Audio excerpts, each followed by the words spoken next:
Hello and welcome to the People Experience Hub podcast. If we've not met before, my name's Ted. I take care of a number of the different pieces of content that we make here at the People Experience Hub. Today's episode is a little bit different, and it's really in recognition of Men's Health Week 2024. We wanted to have a really meaningful conversation that enables HR practitioners and actually anyone who's interested around the people space to learn more about one of the more difficult topics around there. So this is a trigger warning. We will be discussing suicide alongside a number of other difficult topics around men's mental health and mental health in general in this upcoming episode. So if you do feel uncomfortable or don't want to listen to this, completely understand, we appreciate your time. However, we felt as a business it was really important to address these topics head on and to not shy away from difficult things just because they're hard to talk about. So, without further ado, let's dive right in.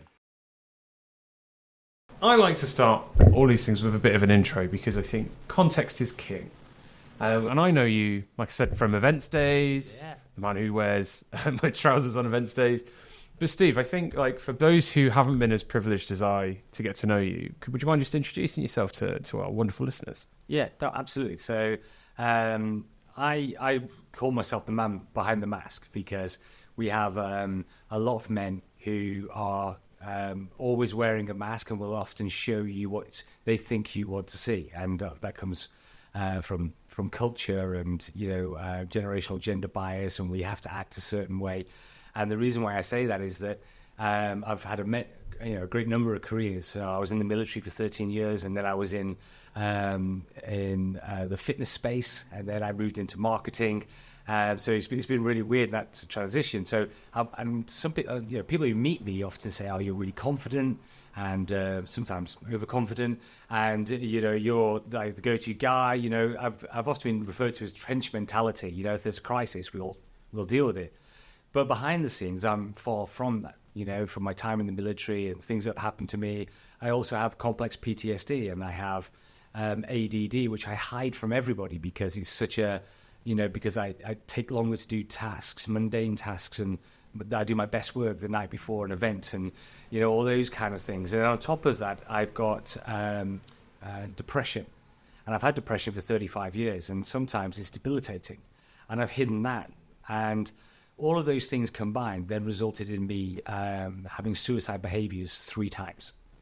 And the first 2 times I never told anybody about it. I just hid it, buried it deep. I was embarrassed about it. And, the one thing I had control over was whether I lived or died, and I didn't. And so I wasn't going to share that. And then on the last time is when I admitted it and spoke out, and then started to find out more and more about how really bad it is for men out there, with this, male ideology that's out there. And so I then became, well, actually, I'm not going to be the man in front of the mask anymore. I'm going to be the man behind the mask, and I'm going to talk to 2 men behind the mask and get them. So rather than waiting to intervene when men are in trouble, let's influence those men before they get there and inspire them to reach out.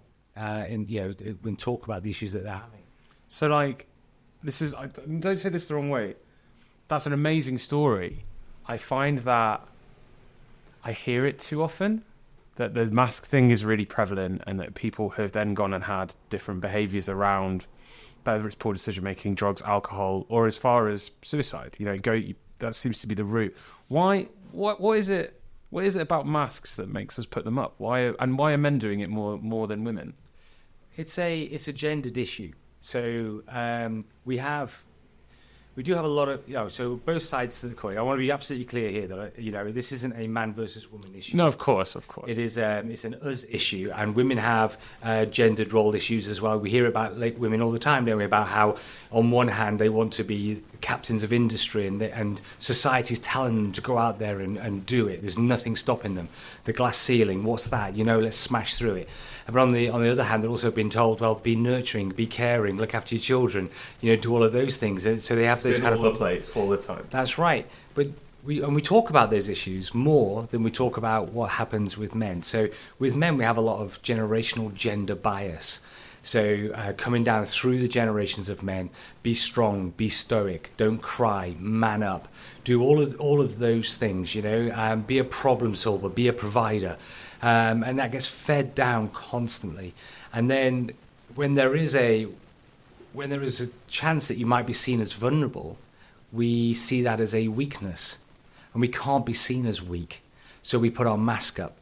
And we often hear, well, not all men are doing that. Well, it's the majority of men, and I know that you're going to talk to me about stats, but the charity that I run focuses on the 80% of men that we believe are the men who are likely to have suicide behaviours and us not be aware of it. ONS data shows us that most men who die by suicide reach out to maybe one person in the 6 weeks before they die, and it's either missed or dismissed. And so is that it? Yeah, like, because I think that's harrowing in and of itself. Like, I think there's a lot of rhetoric again about, like, reach out and it's okay to be not okay, all this kind of conversational things. But that actually, I think, still feels very surface level. Yeah. What you're describing there is something someone is, and when you, just to be clear, the stat you just said there, I don't want to get too heavy on stats because it's human. It's emotional, but in the 6 weeks running up to someone dying by suicide, they have, on average, only reach out to one person. Yeah, and it gets missed or dismissed. And now, and that again is it's a fear. So you have a fear of how someone's going to respond to you. So how well are they going to take it? Are they going to respond in a way that's actually going to nurture you? So there is a fear of that. Or are they going to respond in a way that's just going to dismiss you out of hand? Because that's what we've been brought up to believe. But also it gets dismissed not because we don't care, because we do. Everybody cares. And I would say that nearly 100% of the time, if somebody said to you, I'm really struggling, I'm thinking about dying, then they would help you. But there's a fear of, so when we dismiss it, it's a fear of how do I handle this? So they might say something subtle like, I'm not going out, I'm not feeling it. And they always go out on that night, they always do those things, and then we just go, rather than saying, what is it, mate, what is it I can help you with, they go, oh, I've not heard this from this person before, come on mate, you'll be all right, let's go out anyway, let's have a couple of pints, we'll sort it all out. And it makes the person feel, well, actually, even when I do say something, I don't get recognised, so what's the point? So it's sad. Yeah. And I was thinking back to some of my, so I've, in my own experiences, I've worked for a therapy company for a period of time, and it was hard for me to sort of understand. I've personally had mental health issues, maybe call them. But the depression thing is there, and a variety of other things that have kind of gone along with that.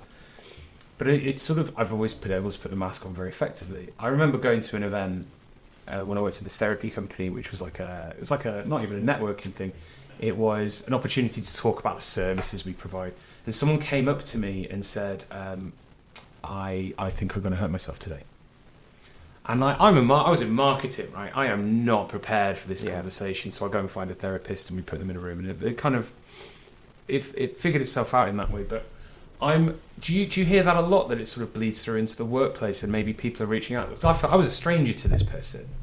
Do you find that is becoming more common, and is that maybe an easier route than people going to people they know for this fear of judgment or anything like that? Sadly, it's less common. The statistics are showing us that less men are reaching out to get help, and more men are dying by suicide. We've already had the first quarter stats through for suicide rates, and it's gone up by 20 a month for men. So it's actually getting worse. There is a perception that more men are talking about their feelings. However, it's mostly the same people on social media putting it out there more and more. So the stats don't reflect what we see on social media. And it's interesting what you said about it's okay to not be okay. I absolutely hate that phrase. Let's get into that then, because I think, again, thinking about the people who might be listening to this, a lot of it is in the sort of workplace sphere, and that's the kind of messaging that actually, like, I see it on LinkedIn every day, probably, something like that. But I also have I have a discomfort about it, but I'm curious to see what yours is, because you've probably got a different perception to me. Well, I just think it's not okay to not be okay. You know, it's not. If someone says it's okay to not be okay, and you think, and you've got a man there through cognitive dissonance is not going to speak up, you ask him outright, if you had a problem, what was the best thing to do? They would probably say, speak to someone. But then you ask them and dig a little bit deeper, are you going to? They'll say no. So when you say to them it's okay to not be okay, they sit there and go, fine, I'm not okay, so that's okay then. I'll just suck it up. Misery is fine. Yeah. So what am I supposed to do with that? So we change it slightly. We always say it's okay to not be okay as long as you're doing something about it. Take action. Most men and the majority of men who are struggling like action. They like solutions. So let's go down that route. Yeah, okay. It's okay to not be okay as long as you're doing something about it. Well, okay. I really like that sentiment. I feel like discomfort. I think it becomes very flippant almost when it becomes a meme of itself. It's okay to not be okay. So you're not okay. It's okay. I think it is more deep than that. I want to kind of dig into maybe like some more of that, like the kind of how-to elements, because I think this is really what I wanted to talk to you about. Yeah. Aside from that barefaced reality of it, and just it is and recognise what it is. Actually, the stats I wanted to talk about. 36% of referrals for psychological therapies are men, only 36%. So yeah, well, that's the highest number we could find. Yeah, this is from Mental Health UK. Yeah. So they're the highest numbers we could find. But if you look at the NHS and you look at other mental health websites, good quality ones, it's probably around about 29-30% of men are actively getting psychological services. So less than 1 in 3. Yeah, so when you consider that's less than 1 in 3 are getting help, and then you've got men who are dying 3 times the rate of women. So 75% of deaths by suicide are male, and they're 3 times more likely to die by suicide than women. Yeah, absolutely. So, and as a charity, we believe that's a lot down to cognitive dissonance. So they know it's the right thing to do, but they're choosing not to do it because the fear of being perceived as weak, or how other people will look at them is greater than them not trying to fix it on their own. And there's a shame component as well. The one that really stuck with me, these are all,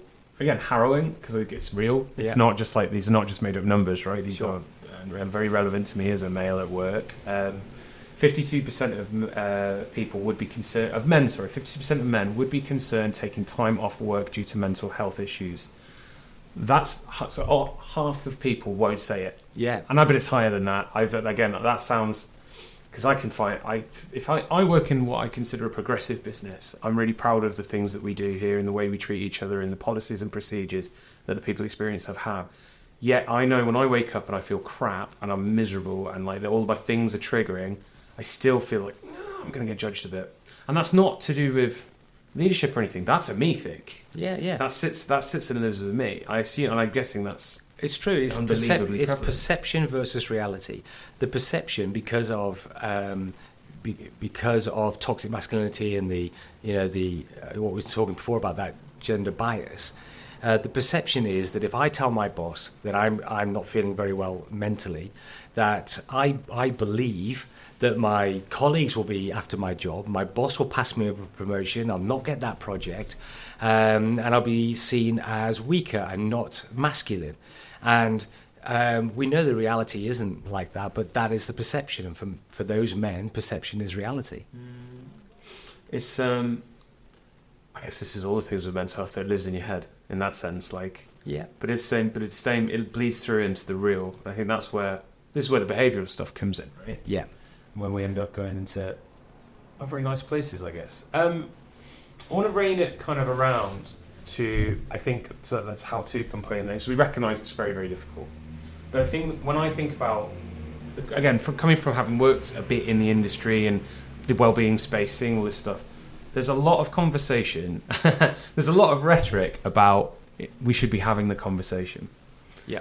There's very little rhetoric describing how to have that conversation. And I think that's actually really what I wanted to get to here with you today is, it doesn't have to be a full toolkit, but some suggested jumping off points. Because to me, again, I feel, I think I've been in this space, I've done a lot of therapy, I know how it kind of goes, I feel ill-equipped for it. And if I feel ill-equipped for it, someone who's not had these experiences like I have will be even worse. So I guess as a jumping off point, where would you, if we're thinking about it, and I'm going to put it through the lens of the kind of workplace because that seems like a good place to be. How do you begin having the conversation as it's known? Well, yeah, I mean, that's a massive question. So there's a lot to unpack as well, because often it's the who should be having that conversation is really important, and what should the conversation be about, and then we can talk about how that conversation can be laid out. So because that's how we're missing a lot of men getting the help they need. So we can really go to town and unpack those things. But in terms of if you were struggling and I noticed something, we always talk to anybody who comes to us and wanting to know about this. What do you see? What do you hear? What do you know about people in your environment? So if you hear something, see something, or know something about them that makes you wince, it just makes you go, oh, that doesn't sound quite right. And I know this person, and that doesn't sound right. The starting point should be that. What made you wince? You know, be brave enough to have that conversation. Can you give me an example of that? Because I think I know what you mean, but... So what do you know about that person? So if that person comes in and you find out their mum just died, or you find out that their partner has just left them and taken the kids, and that makes you wince, you go, oh, they are not okay. Now, to what level, we don't know. And without having a conversation with them, we'll never find out. Now, we could assume, and we only ever assume this because it makes us feel better, because if I assume that they're probably not going to want to talk to me about it, I don't have to have that difficult conversation. But don't be brave and say, listen, I've just heard about your wife leaving you. Let's grab a coffee. Not can we grab a coffee? I'm here for you. My door's always open. Here's a safe space. Let's grab a coffee. You know, and because we should all take care of each other.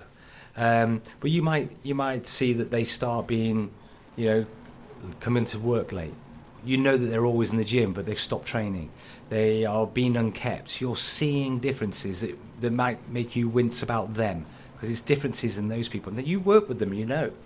So it might be worth to say, hey, listen, I've noticed you've not been yourself recently. I know that you are normally always trained, but you haven't been training. Is there anything going on? Is there anything I can help you with? So being observant, I guess, is step A. But I think then having the courage to call out your observation feels like for the follow-up there. Absolutely, show that you care. And another great tactic is to demonstrate vulnerability. I always say that the most masculine thing you can do is take care of yourself, then take care of other people. And if you can demonstrate vulnerability in what's going on in your life in a masculine way, then other men will follow suit. So if we're doing that genuinely and more often, when we have these conversations with people, it just becomes much easier because it's normal. Interesting. There's so many jumping off points that I think it just gets so difficult to go. Like, there's a fear factor even when you're asking the question, because you just feel like, and maybe to allay some of that fear. If you open that can of worms, as would be your perception of it, you go and have that coffee, and all of a sudden this person bears their soul in a way that you can't process. Like, what do you do about that as the receiver? So you're now being thrown a massive, heavy, hot ball. And you can't be expected to carry that on your own, right? So that's the first thing I would advise anybody. If somebody does tell you something, one of the best things you can do at that point is thank them for letting you know. Simple as that. Just say, listen, I really, really appreciate you telling me and opening up about this. This is really serious and you're right. Just let them know that what they've done is okay. Because there's a chance then that they'll open up. And then let them talk themselves out. Let them talk about everything they've done. Because, a problem shared is a problem halved. The problem shared is a problem halved. Yeah, that's right. So they can go through that process. You'll never underestimate how much good you have done just in that moment. You may even be the first person that's ever noticed and ever listened. So you don't have to do anything other than show appreciation for what they've done and let them talk it out. Something you said before about just show them that you care. I think that's a barrier in and of itself, because I think, especially in the workplace, feelings get a bit complex around whether that's interpersonal. You've got hierarchies within and different cultures that sort of blur together. You're effectively sticking people who wouldn't normally hang out together in a room in a box, right? And going, you must do this. You must be together. So, and I think that there will be a proportion of people who, frankly, don't care. And it's not that they don't care about you as an individual, but they're not there to care, right? Yeah, they're not right. They're not in the. And would you even start to combat that from a workplace perspective? If so, where? Yeah, I would actually. I would challenge that. But you are right. There are people, right? There are people who who just don't care. Yeah. But then there are people who, this is my work. These aren't my friends. These are my colleagues, right? You are right. But I think as a human race, we have a responsibility to those people around us, and the better people we are to other people, the better that we'll always be. Our environment will be better, and if I'm great to you, Ted, right? There is no doubt that you'll go away a better person. You'll be great to somebody else, and it may even come back to me. So I would challenge that, even though you're in that environment to get a job done, these are forced worked acquaintances. We should all still care about each other. But you are right in everything you're saying. That's a very difficult conversation, and it's something that's probably not accepted in a lot of work environments. So I hope I was maybe preempting your question. It's who's delivering these messages, and what are the messages that we're delivering now? Is it speaking to men in particular, especially in what we do? Because we spoke before, I keep mentioning cognitive dissonance, but cognitive dissonance is like, when you used to be a smoker. I don't know if you ever used to smoke. I was actually just telling my colleagues I'm in the middle of quitting smoking at the moment, and it's sorry, Mum. It's very complicated. Yeah, absolutely. But if you've got a picture of black lung on your packet of cigarettes, and you light up your cigarette in spite of that black lung, right? Because your belief in the likelihood of you getting black lung versus the satisfaction and the need that you've got from having that cigarette, don't match. Your need for the cigarette is greater. So that's cognitive dissonance, right? But that cigarette packet has made no difference to you whatsoever. Well, so my end of that is a risk-reward thing. So I understand there's a risk, and there is an immediate reward, and I am very bad at the form of self-love that is discipline. That requires me to go, maybe, because there's the chance of me getting it is getting something like cancer or some heart disease or something like that is not low, but it's not high either compared to, I know I will have a lovely cigarette. Yeah. But then this is why it's the ultimate form of self-love is discipline. I know that if I keep rolling that dice, eventually you get it wrong. Absolutely. So imagine then somebody you respect, somebody you care about, maybe even a member of the family, gets black lungs from smoking. Then all of a sudden that comes crashing home. And that's much closer to home now. So your likelihood of thinking, I'm probably better off not having this cigarette because that's hit home now. That is closer to home. So when it comes to speaking about your problems, and it's the same thing. I know that I would be better off speaking about my problems, but the risk of being seen as weak, being perceived as not very masculine, not very manly, goes down when you have lots of leaders around you. Not leaders as in the CEO of the company, but those real manly men who may be on the shop floor, who are the go-to people. All of a sudden they start showing levels of vulnerability. They start saying things that are going on in their lives, and they start asking people how they're doing, and then it starts to become normal. Then if we have those kind of leaders in those kind of spaces, then more and more people will start following suit, because it becomes masculine to be vulnerable and have that that level of conversation with people. And then if you change the messaging, then you get through to more people. Yeah, okay, I get you. It's just so hard though to make it resonate. I think as a man, I have seen very little internal communication that has made me go especially about mental health, that has made me go, I resonate with that word. That's made me feel safer. I just think I don't know, but I think part of it is just culturally engaging with your feelings is still not, like I say, super macho thing to do. You're absolutely right. And the companies that we've worked with that have found the most success have adopted what's called a top-down, bottom-up approach, right? So the CEO, the managers, all the leadership team have all bought into this, and they're doing it. And then it's non-negotiable. It's an expectation. Well, then you're role modeling, right? Yeah.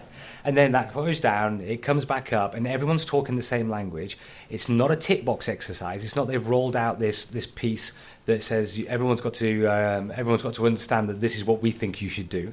It's a lived thing. It's like it's a living as it goes through. But then you change the messaging for men.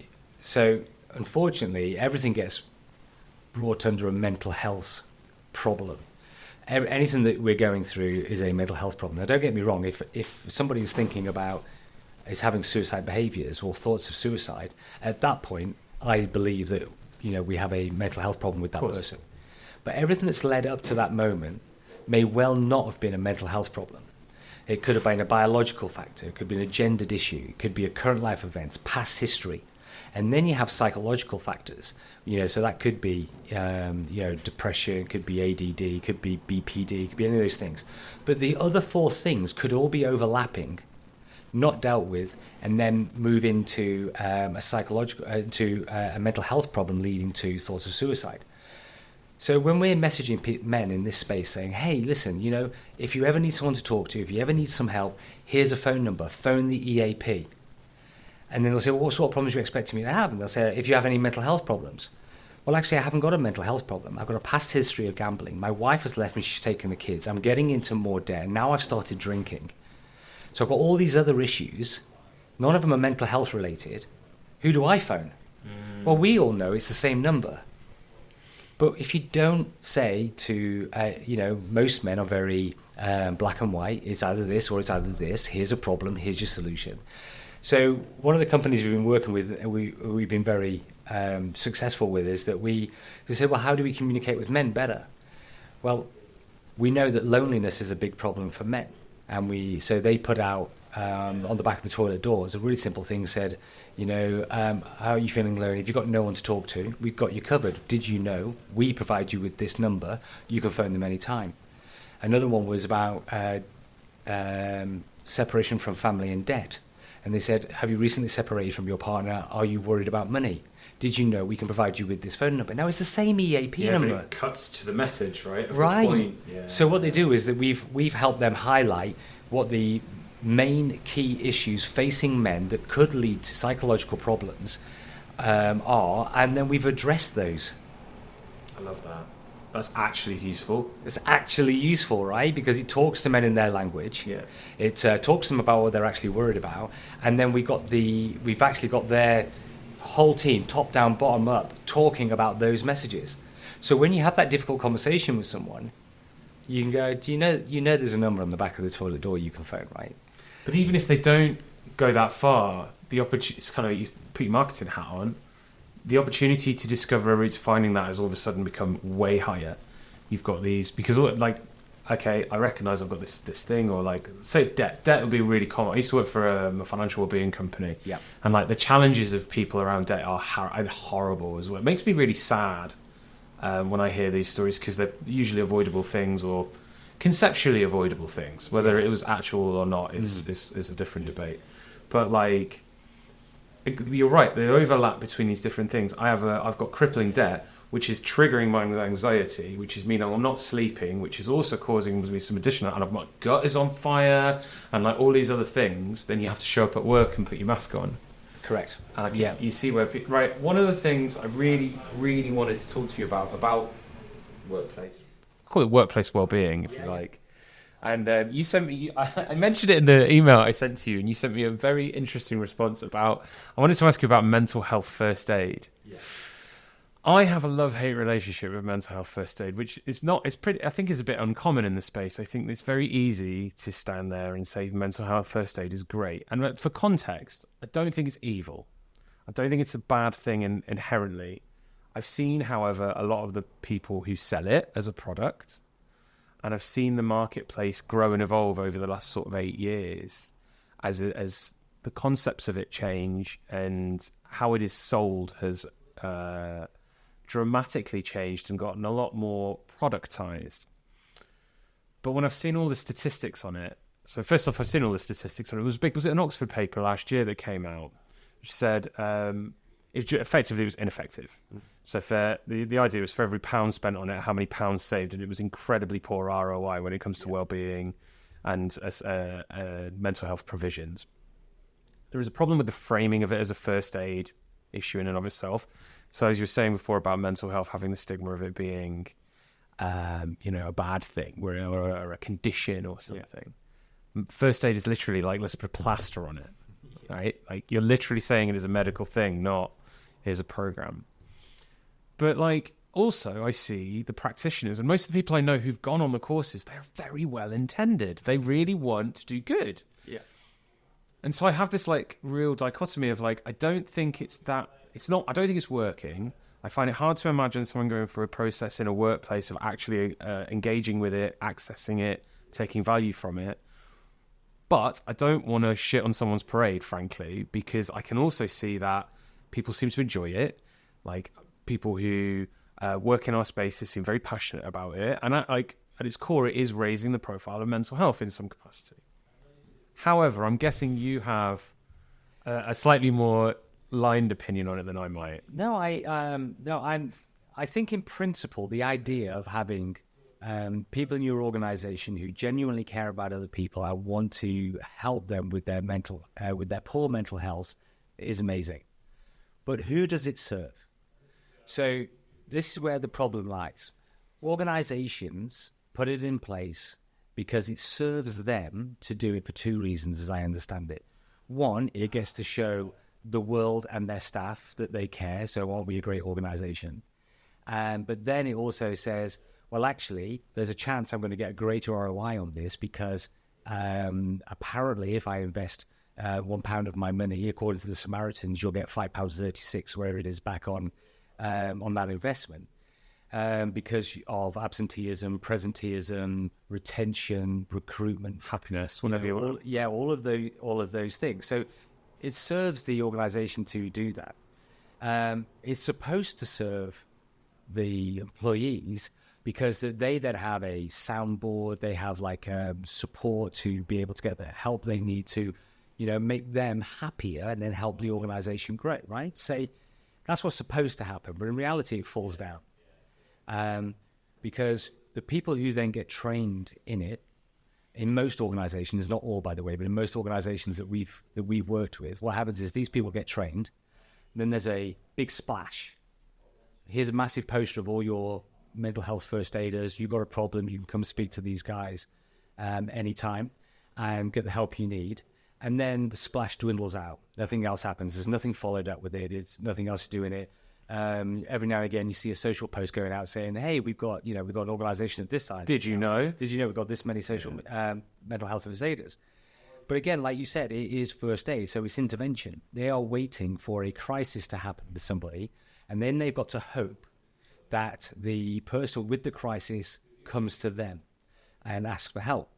Because what they're not trained in is influence and being able to go out to people and identify the people who are struggling and then, bring the solution to the people having the problem. So there's a divide there. Then when you get the problems with men, most men are not going to come and tell you no matter what.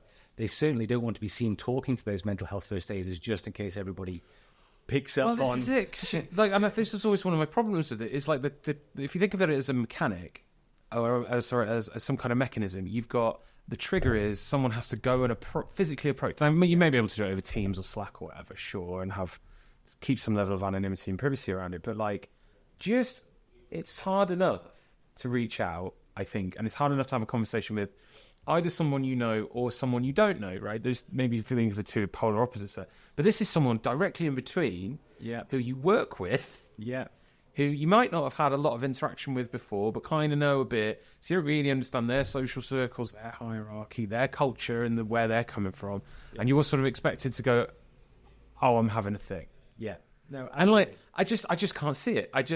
This is what I mean. I feel really hard though, because the people who go on the courses, they are so well intentioned. And they want to do good. They are trying to equip themselves and give themselves a tool set to use. I'm like, anyone who's listening to this, if you've been on the course, kudos to you. I would love to actually, maybe I'll go on it one day just to see kind of what it is. Yeah.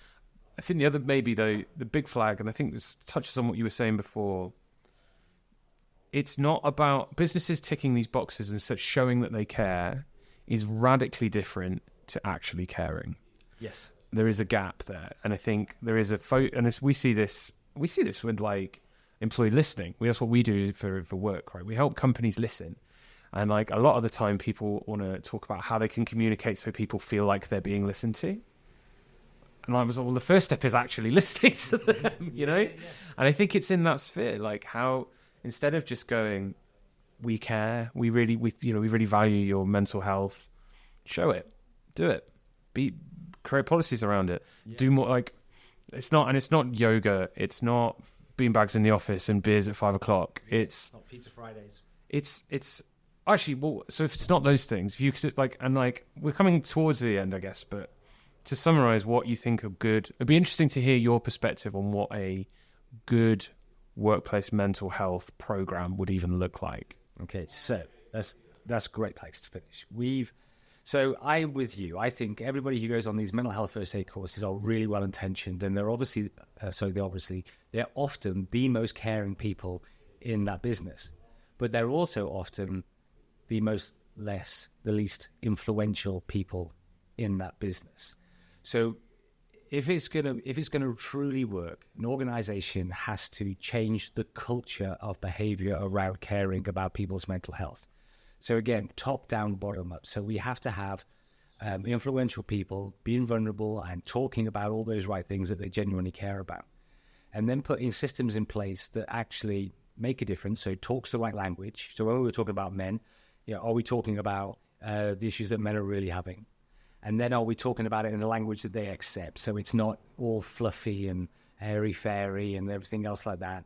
And does it give them actionable things to do? And then after they've done it, does it fix their problem? Does it help them? Help themselves fix the problem? Because then that will come back. Because when somebody else is then going through that problem in your organization, you then have people who have gone, I've been through this process with this organization. The CEO is not just, chatting gas about this. This is real. You can go and get help. And then they get help. And then you drive a culture change. So its actions are now speaking louder than words. And with regards to messaging, more often than not, the people who care the most are women. Most women have greater levels of empathy than men do. Most men like things. Most women like people. So that's why most HR teams are women. So, and so they are providing the messaging. And if we don't feed back to them, that messaging isn't resonating with men, then the messaging will remain the same. So that won't change either. So it has to be culture, it has to be communication, and then it has to be actionable things that you can do. That's amazing. What a way to wrap up. Steve, before we do completely finish, is there anything? You've been very, very kind actually in donating me a copy of your book, which I'm going to go and chew through when I get home. If people wanted to learn more about you, learn more about Tough to Talk, where would they go to find out about that stuff? Go to our website, toughtotalk.com. It's I'm really proud of the website. It is aimed predominantly at men, so it's very brief, very bright, very gone. What's the issue? Let's get it sorted. And so but just to be really clear, Tough to Talk doesn't deal with men directly in crisis. There's people out there much better than us, but we'll definitely get you to the right people. But organizations and communities who are looking to engage with their men better, we're looking to partner with you. So go to our website, check out what we're offering, have a phone call with us, and see if we can, help you change culture, within your space. Awesome. Thanks for coming down, man. No worries. Thank you. Cheers.